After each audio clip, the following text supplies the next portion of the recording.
तो अगर वो तो पूरे बॉडी में फैल जाता है ब्लड के द्वारा ना, तो हमारे अंदर कचरा, हमारे अंदर जो कचरा है अगर वो बाहर नहीं निकलेगा तो पूरे ब्लड के द्वारा पूरे शरीर में फैल जाएगा और सारे कोशिकाओं को खत्म कर देगा, नष्ट कर देगा, फिर हमारी मौत हो जाएगी।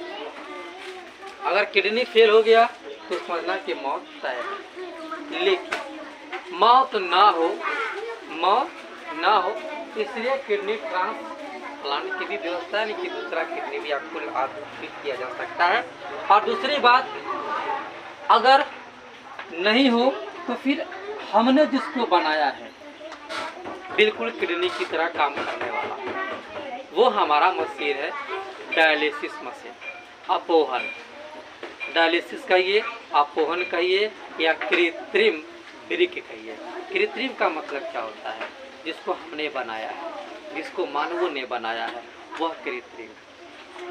अगर हमारा फेल हो जाता है तो वहाँ पर हम डायलिसिस को लगा देते हैं। किसको लगा देते हैं? डायलिसिस। डायलिसिस ठीक उसी प्रकार से काम करता है जैसे हमारा ब्रेक काम करता है। बस फर्क इतना है कि हमने ब्रेक में पढ़ा था कि ब्रेक दोबारा अवशोषण करता है, यानी कि एक बार तो ऊपर जो वोमेन संपुट था वहाँ पर हुआ, फिर बाकी जो आया वो जो नीचे जाते गया,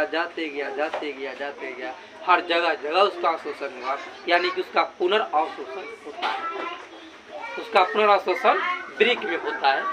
बट जो डायलिसिस है उसमें जो है पुनः अवशोषण नहीं होता, लेकिन दोबारा अवशोषित नहीं होता, एक बार में जो हो गया सो हो गया। खैर, पहली बात की डायलिसिस मशीन क्या है?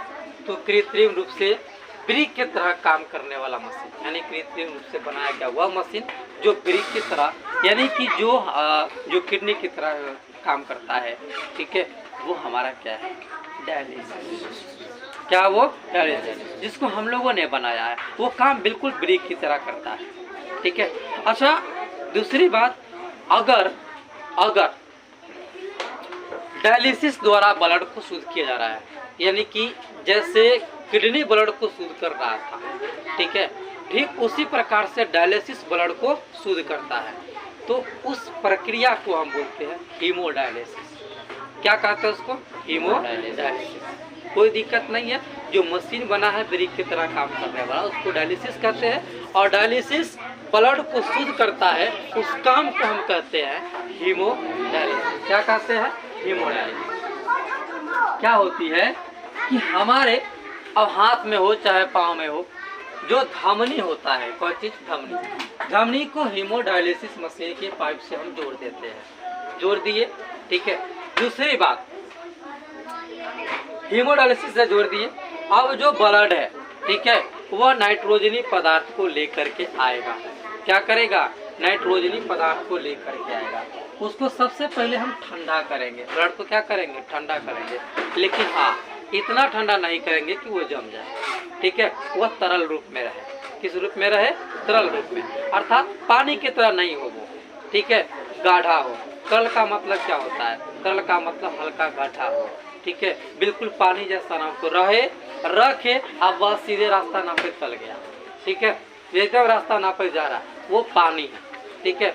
और जो तरल होता है वो हमारा ब्लड है, ठीक है, वो कुछ दूर तक बहेगा, उसके बाद ज़्यादा लंबा सफ़र वो तय नहीं करता है बलते हुए, ठीक है, वो हमारा तरल।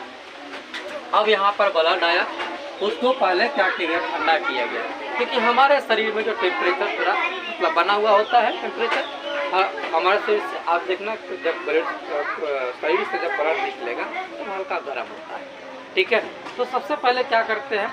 उस ब्लड को ठंडा करते हैं, फिर उस ब्लड को हम कहाँ पे लाते हैं? तो उस ब्लड को हम ला जाते हैं, यहाँ पर लाते हैं डायलाइजर में। कहाँ पर ला जाते हैं? डायलाइजर। जो डायलाइजर होता है, इसमें डायलाइजर तरल पदार्थ भरा होता है। क्या भरा होता है इसमें? डायलाइजर तरल पदार्थ में भरा रहता है। जैसे ही ब्लड यहाँ पर एंट्री मारता है, इसमें जो द्रव भरा है वो नाइट्रोजनी पदार्थ को खींच लेता है। तू मत जाओ उधर, तो इधर आ, उसको खींच लिया अपने तरफ, ले लिया, नाइट्रोजनी पदार्थ खत्म हो गया, ब्लड शुद्ध हो गया। अब क्या करता है कि इस ब्लड को अब यहाँ पर आ गया, ये ब्लड इस पाइप से आता है और इस जब यहाँ पर आ गया तो पंप के माध्यम से इसको भेज देता है सीरा में। कहाँ भेज दिया? सीरा में। क्यों?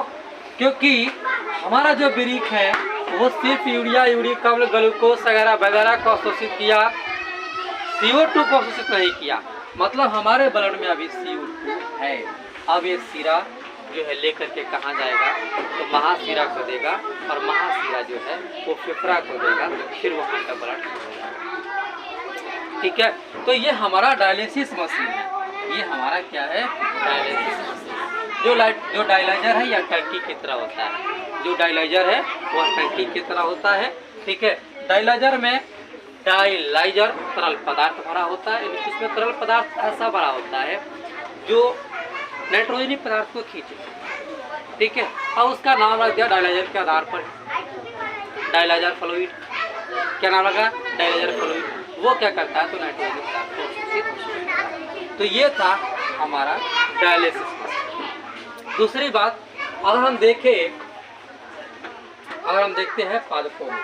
ठीक है, कहाँ पर देखते हैं? पादपों में। अगर हम पादप में देखें तो पादप में एक चीज मिलेगा। पादप में जैसे हम जो उच्च श्रेणी के जंतु है, जो मानव हो गया, जानवर हो गया, पंछी हो गया, तो इनमें उत्सर्जन के लिए एक अलग अंग होता है, विशेष अंग होता है। जैसे हमारे अंदर पसीने के उत्सर्जन के लिए त्वचा है। ठीक है,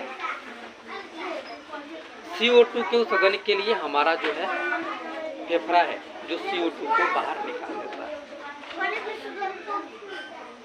बाकी जो वर्ज्य पदार्थ है उसको भी निकालने के लिए हमारे अंदर अंग है।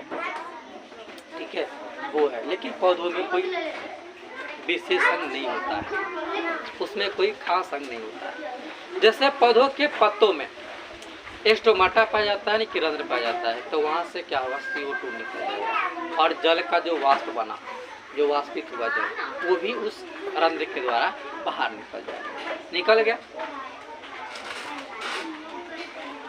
कुछ चीजें जो है उसमें से विसरण क्रिया द्वारा निकलती है। कुछ जो उत्सर्जित पदार्थ होता है वो निकलता है विसरण क्रिया से। ये कॉन्फिडेंस हो गया। मतलब कॉन्फिडेंसली ये बात हो गई कि पौधों में उत्सर्जन के लिए कोई विशेषण नहीं होता है। ठीक है, कोई विशेषण नहीं होता है। अगर उसमें उत्सर्जन होता है तो वो रंध्रों द्वारा होता है, वात रंध्रों द्वारा होता है। रंध्र थोड़ा ज़्यादा मोटा होता है, वात रंध्र पतला होता है। ठीक है, जैसे हमने ब्लड में पढ़ा है जो कोशिका होती है उसका थोड़ा मोटा पाइप है, किसका बिल्कुल पतला पाइप है, उससे रंध्र वात रंध्र। तो इससे क्या हो गया? इससे जो है उत्सर्जित पदार्थ जो है बाहर निकल गया। अगर हम देखें तो उसमें से क्या निकलता है? पौधों से हमको क्या मिलता है? उत्सर्जित पदार्थ के रूप में टैनिन मिलता है, रेजिन मिलता है, और गोंद मिलता है। ये क्या है? उत्सर्जित पदार्थ। अगर हम बात करें तो जो टैनिन है वो वृक्ष के छाल में रहता है। कहाँ रहता है? छाल जो छिलकवा होता है ना पेड़वा का, उसमें रहता है टैनिन। कहाँ रहता है? वृक्ष के छाल में। जो गोंद रेजिन है वो पुराना जाइलम में होता है, यानी कि वह जाइलम जो काफी पुराना हो गया है। ठीक है, वो बुढ़ा गया है और उसका कोई वैल्यू नहीं है, तो जितना जो कचरा है 100 लाख उसी में जमा कर देता है। कहाँ पे? जाइलम में। कौन जमा करता है? पौधा।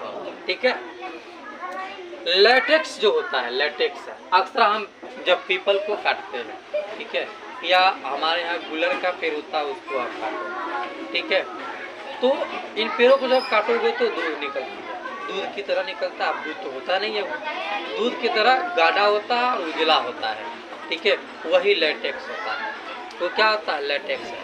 और वो जो निकल रहा है वो कचरा है जी, यानी कि पौधों द्वारा जितना जो खराब पदार्थ था उसको ला करके वहाँ पे जमा कर दिया गया है, और वही जब बाहर निकलता है तो लेटेक्स कहलाता है, जो सफेद होता है, हल्का गाढ़ा होता है। ठीक है, दूसरी बात, आम के पेड़ में अक्सर आप देखे होंगे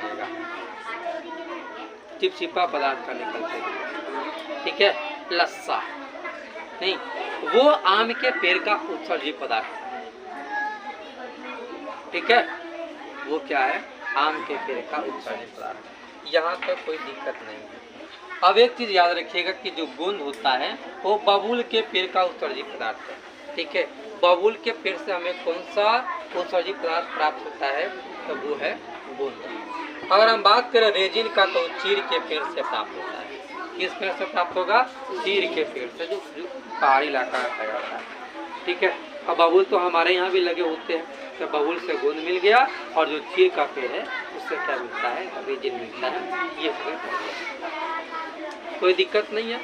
बस राम नाम पाठ के बाकी है, बिहान राम नाम।